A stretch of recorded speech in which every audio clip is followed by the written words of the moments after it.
Hi, hello sa tanan. O karon akong lutoon para dinner is breaded chicken or fried chicken ala. Very simple ra kay ang pagtimpla ni butangan na lang ko og salt, pepper and garlic powder.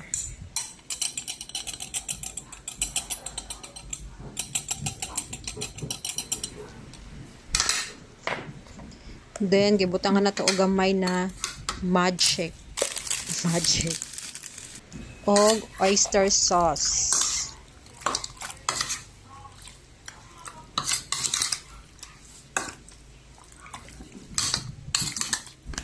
Mix lang na to. Then, ibutangan ako isa ka egg.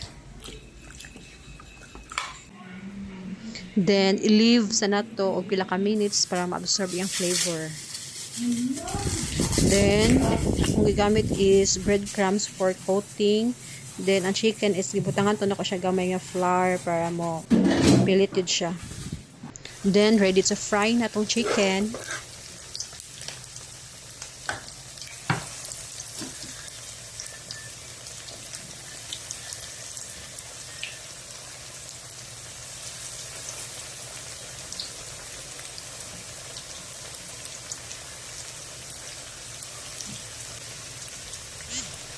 Og maura to. Thanks for watching. Luto na atong chicken.